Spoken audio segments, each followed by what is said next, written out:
candidato.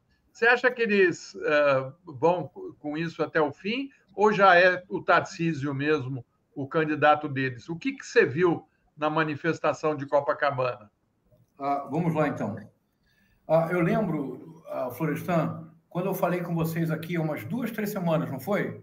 Foi. Eu lembro que é perfeitamente natural que houve uma certa incredulidade de vocês, o que é perfeitamente natural, porque nem todo mundo faz o que eu faço, que é mergulhar no submundo bolsonarista.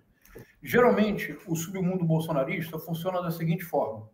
Para dar um outro exemplo, eu me recordo que no início de novembro de 2022, eu dei uma entrevista para o UOL dizendo que os bloqueios da estrada e as manifestações eram financiadas. E eu dizia isso por quê? Porque acompanhando o resultado da eleição no dia 30 de outubro e acompanhando as redes bolsonaristas, aconteceu o seguinte. Deu 19h30, eles começaram a se desesperar, pediram uma corrente de orações. Quando chegou às 20h30, o desespero era completo, era o apocalipse. Às 21h, eles começaram a organizar no submundo bolsonarista o que seriam as reações. Uma delas era paralisar o país. Por quê? Porque dentro da interpretação terraplanista do Ives Granda Martins, em caso de caos nacional ou de desordem coletiva, as Forças Armadas em 72 horas teriam de intervir. Por isso, Florestan, as míticas 72 horas. E eu acho que eu fui a primeira pessoa a dizer, olha, isso aqui é o seguinte, é isto. De igual forma, quando há 3 semanas atrás eu propus para vocês que o novo plano da extrema-direita implicava potencialmente não disputar a presidência da República, insistir no nome do Bolsonaro para 2026 como o único nome verdadeiramente de oposição, e que isso permitiria um aprofundamento das relações com o governo Donald Trump, Florestan, o que nós vimos ontem na Paulista? O que inicialmente é um laboratório de ideias, é um tubo de ensaio no submundo bolsonarista, vem à tona. Políticos, isso eu digo já há pelo menos 3 ou 4 anos, Florestan, políticos como Nicolas Ferreira, Gustavo Gaia, Bia Kicis, a função histórica deles é trazer para a superfície aquilo que dá certo no subterrâneo. Se você quiser antecipar as pautas do Nicolas Ferreira, da Bia Kicis, Florestan, consiga entrar em 2 ou 3 grupos de WhatsApp bolsonarista ou no Telegram e você vai ver a gestação das campanhas. Então, eu vou repetir, o que um político como Nicolas Ferreira faz é trazer para a superfície, normalizando o que antes foi elaborado no subterrâneo. O que aconteceu ontem na Paulista é o mesmo procedimento. O que eu disse há 3 semanas atrás aconteceu ontem. Como assim? Vamos lá. Qual era a camisa do Flávio Bolsonaro no Rio de Janeiro? Bolsonaro 26. Só voto no Bolsonaro em 2026. Camisa. Qual foi o discurso novo que eles ontem implementaram, levando a uma radicalização discursiva do Tarcísio, que na verdade é um fantoche do Tarcísio, da Michele Bolsonaro, do Silas Malafaia e de todos os outros. É o discurso de que se não houver Bolsonaro nas urnas, a eleição é fraudada. Se a eleição é fraudada, basta encontrar um Guaidó, que tem nome, Eduardo Bolsonaro. O Juan Guaidó tem nome e sobrenome, é Eduardo Bolsonaro. Isso está sendo dito nas plataformas subterrâneas do bolsonarismo. E nós vimos ontem algo que, como eu disse para vocês também há 3 semanas atrás, Florestan, eu fico muito indignado, não com a nossa dos que estamos aqui, mas com o fato de que a mídia corporativa e o Brasil hoje aceita naturalizar absurdos que há 20 anos atrás condenariam uma pessoa a um ostracismo absoluto. Veja, lá atrás, um grande político baiano, um excepcional orador, um opositor corajoso de Getúlio Vargas, que foi para o exílio, Otávio Mangabeira, praticamente teve a sua carreira destruída, porque ao cumprimentar o Eisenhower no Brasil, houve uma foto de um ângulo desfavorável e parecia que ele beijava a mão do Eisenhower. Isso quase acabou com a carreira do Otávio Mangabeira. Vocês recordam disso? É uma cena clara, uma fotografia histórica. Na verdade, ele não beijou a mão do Eisenhower. É um ângulo que é muito desfavorável para aquela situação. Sabe que eu achava que ele tinha beijado?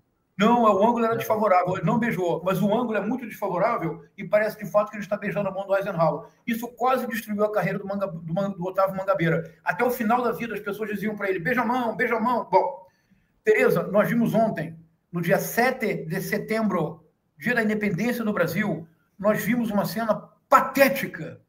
Nós vimos uma bandeira norte-americana que literalmente devorava toda a bandeira brasileira pela magnitude. E nós vimos Miola, Mário Vitor, pretensos patriotas sob a bandeira norte-americana. E nós estamos vendo hoje Eduardo Bolsonaro escrevendo em inglês dizendo "Thank you, Donald Trump", porque a bandeira representaria a gratidão do povo brasileiro. O que está sendo orquestrado é desacreditar as eleições de 2026, as eleições presidenciais. Porque me acompanhe. Se o bolsonarismo desistir deliberadamente de participar de eleições presidenciais, toda a energia do bolsonarismo será concentrada nas eleições para o Senado. Nós nunca enfrentamos um desafio dessa monta, porque nós sempre concentramos a nossa energia na eleição presidencial. Eles concentrarão energia na eleição para o Senado, eles tentarão criar um cenário falso de uma oposição alijada do processo eleitoral, e ontem a espinafração pública que o político Silas Malafaia deu no Tarcísio de Freitas é uma coisa vergonhosa. Eu acho que foi o Miola que lembrou do Brizola, não foi, Miola, na última conversa nossa? Miola, isso. Imagine se num palanque alguém dá aquela espinafração no Brizola. Você consegue imaginar a reação do Brizola? O Tarcísio ficou calado, com os olhos vidrados no espaço. Ou seja, a situação é mais grave do que a gente pensa, Florestan. É isso mesmo. Quem vai aí? Mário? Eu tenho também, por acaso, não com a competência e a intensidade que você faz, João César, eu tenho, às vezes, acompanho também grupos de WhatsApp bolsonaristas. E você pode me confirmar se é verdade que, nesses grupos, como um que eu acabei de ver aqui, a palavra, a expressão Tarcísio traíra, às vezes é mais frequente do que a palavra fora Xandão ou fora Lula, ou anistia já. E que há uma febre de Tarcísio traíra nos grupos da extrema-direita brasileira. Isso é verdade? Excelente observação, Mário Vitor, é totalmente verdade. Como que isso se encaixa nesse novo projeto da extrema-direita, que pode mudar? A política é volátil. Mas como que isso se encaixa nesse novo projeto e por que o Tarcísio se torna traíra? E por que isto levou ontem o Tarcísio a uma sinuca de bico? Literalmente, o Tarcísio ontem, eu creio que sepultou a sua possibilidade de candidatura presidencial. Então, vamos por parte. Por que Tarcísio é traíra, Mário Vitor? Vamos agora associar o submundo com o que vem à superfície. Um dos segredos para compreender o que de fato acontece nas manobras bolsonaristas é entender que o que acontece na superfície já está sendo elaborado no caldeirão desse submundo. O que vem à superfície é o que triunfa inicialmente nesse caldeirão. Tarcísio traíra, por quê? O Eduardo Bolsonaro, na mensagem que foi revelada pela Polícia Federal, diz uma frase reveladora para o pai. Ele diz, o Tarcísio só pensa nele, isso não é um problema, porque o Bolsonaro também só pensa nele. Mas ele diz, se o Tarcísio ganhar, só quem lucra é a Faria Lima, isto é, o sistema. Então, a ideia é que se o Tarcísio aceita participar da eleição sem a presença do Bolsonaro, o Tarcísio está coadjuvando o sistema. Ele tende a perder o apoio bolsonarista mais radical. Então, por isso, Tarcísio traíra.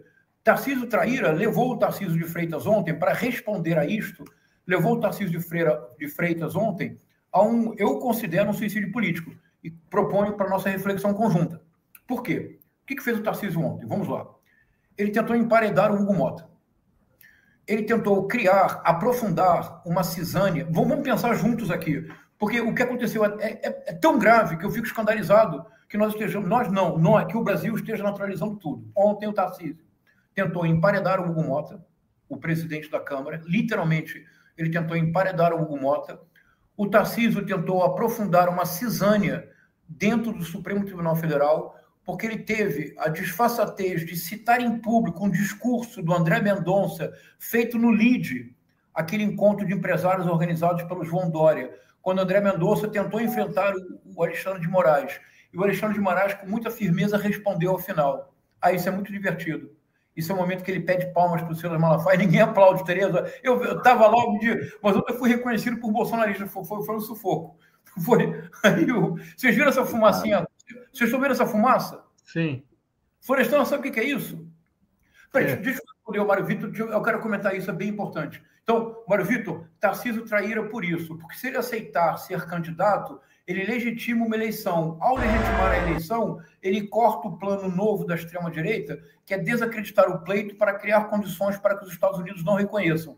Se o Tarcísio participa do pleito e perde, o pleito já está legitimado. Por isso o Tarcísio traíra, porque ele está contra este plano neste momento. Agora, aqui uma coisa importante. Esse é o momento final do discurso do Flávio Bolsonaro. Eu estava aí em cima, olha, em que quando ele termina não há nenhum entusiasmo da multidão. Mas na cena anterior, você pode voltar na cena anterior, Sara, no vídeo anterior, que chega a ser divertido. O que me chamou a atenção nas duas últimas manifestações bolsonaristas? O que eu direi agora é uma ótima notícia para nós. Aqui o Cláudio Castro está pedindo salva de palmas em solidariedade ao pastor Silas Malafaia. Não houve nenhuma. Eu fiquei tão constrangido que eu quase bati palmas para ajudar um pouquinho. Aí vocês vão ver que vai subir uma fumaça. Tereza, Miola, você é gaúcho. Você tem a obrigação de me dizer o que é essa fumaça. Estamos fazendo É um churrasco. É um churrasco. Estamos fazendo um assado ali. É um assado. O que eu quero dizer com isso? É bem importante. O bolsonarismo, se nós tivéssemos defini-lo sinteticamente, olha o tempo verbal, foi um poderoso movimento de massas de orientação política de extrema-direita e de orientação econômica neoliberal. Isso foi o bolsonarismo. Eu participei de todas as manifestações bolsonaristas. Isso para a Tereza, para garantir meu lugar no céu. Participei de todas as manifestações bolsonaristas. O que me impressionava muito... Você vai disfarçado? Como é que você vai? Não, eu vou assim mesmo, olha, como eu sou. Ontem eu fui reconhecido pela primeira vez, o que é um bom sinal, quer dizer que eu começo a furar a bolha. Mas depois eu conto. Mas o que é importante, nas manifestações até 2022, as ruas eram compactas, o que era uma metáfora visual da transformação de uma multidão em massa. Geralmente, quando nós pensamos nas manifestações, o nosso único critério é quantitativo, 5 mil, 10 mil, 15 mil. Depois de passar 7 anos, não é pouco tempo, pessoal, por favor, 7 anos frequentando essas manifestações, eu desenvolvi um olhar qualitativo. O que quer dizer isso? Quer dizer assim, as manifestações bolsonaristas até 2022, com destaque absoluto para o dia 7 de setembro de 1821, não era uma multidão, era uma massa. O que é uma massa política? Ela tem coerência pétrea, ela tem unidade orgânica, ela fala em uníssono. Alguém faz um discurso, todos compenetrados. Uma palavra de ordem, todos repetem. 7 de setembro de 2021, eu coloquei isso nas minhas redes sociais.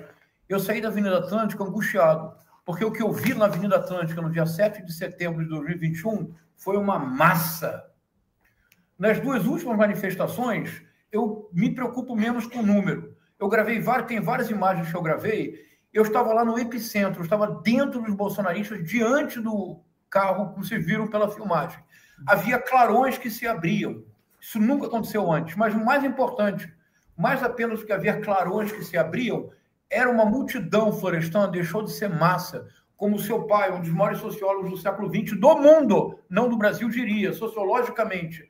Não é uma massa. Agora, o que eu vi ontem era uma multidão, um grande número de pessoas reunidas sem coesão orgânica. Porque o Flávio Bolsonaro falava, aqui havia um grupo que conversava, ali havia outro grupo que falava de uma coisa diferente. Aqui havia pessoas fazendo churrasco, Tereza. Não dá para levar a sério. Então, a boa notícia é que, enquanto poderoso movimento político de massas, o bolsonarismo tende a se tornar cada vez mais uma multidão sem coesão orgânica. Para nós, Florestan, é uma excelente notícia. Isso ajuda a compreender por que a base parlamentar bolsonarista está mais radical do que nunca, porque ela está perdendo o contato com esta massa que pouco a pouco se desagrega.